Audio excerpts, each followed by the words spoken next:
દ્વારા press conference કરવામાં આવી રહી છે। સીધા જઈશું ત્યાં। जमीनी स्तर पर सभी मतदाता, सभी राजनीतिक दल और सभी बूथ लेवल ऑफिसर्स मिलकर एक पारदर्शी तरीके से कार्य कर रहे हैं, सत्यापित भी कर रहे हैं, हस्ताक्षर भी कर रहे हैं और वीडियो टेस्टिमोनियल्स भी दे रहे हैं। यह एक गंभीर चिंता का विषय है कि राजनीतिक दलों के जिला अध्यक्षों और उनके द्वारा नामित बीएलएस के ये सत्यापित दस्तावेज, टेस्टिमोनियल्स, उनकी आवाज, उनके स्वयं के राज्य स्तर के या राष्ट्रीय स्तर के नेताओं तक या तो पहुंच नहीं पा रही है और या फिर जमीनी सच को नजरअंदाज करते हुए भ्रम फैलाने की कोशिश की जा रही है। सत्य तो यह है कि कदम से कदम मिलाकर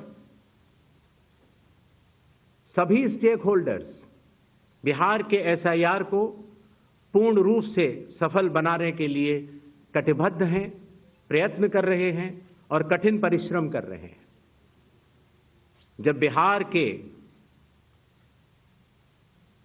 7 करोड़ से भी अधिक मतदाता चुनाव आयोग के साथ खड़े हैं,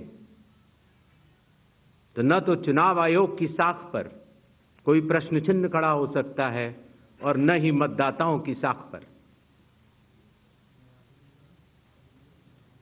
कानून के अनुसार अगर समय रहते मतदाता सूचियों में त्रुटियां साझा न की जाएं, मतदाता द्वारा अपना प्रत्याशी चुनने के 45 डेज के भीतर माननीय उच्च न्यायालय में चुनाव याचिका दायर न की जाए और फिर वोट चोरी जैसे गलत शब्दों का इस्तेमाल करके जनता को गुमराह करने का असफल प्रयास किया जाए, तो यह भारत के संविधान का अपमान नहीं तो और क्या है। जहां तक कि मशीन रीडेबल मतदाता सूची का सवाल है, माननीय सुप्रीम कोर्ट 2019 में ही कह चुका है कि यह मतदाता की निजता का हनन हो सकता है। Voter privacy can be breached. हमने कुछ दिन पहले देखा कि कई मतदाताओं की फोटो उनकी अनुमति के बिना मीडिया के समक्ष रखी गई, उनके ऊपर आरोप लगाए गए, उनका इस्तेमाल किया गया। क्या अपनी माताओं, बहुओं, बेटियों सहित किसी भी मतदाता की सीसीटीवी वीडियो चुनाव आयोग को साझा करनी चाहिए क्या? मतदाता सूची में जिसका नाम होता है वही अपने प्रत्याशी को चयनित करने के लिए वोट डालता है। लोकसभा के चुनाव की प्रक्रिया में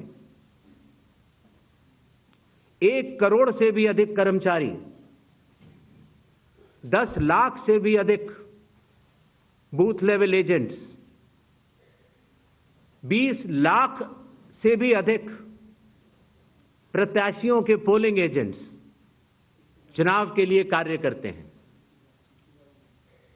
इतने सारे लोगों के समक्ष इतनी पारदर्शी प्रक्रिया में क्या कोई भी मतदाता वोट की चोरी कर सकता है?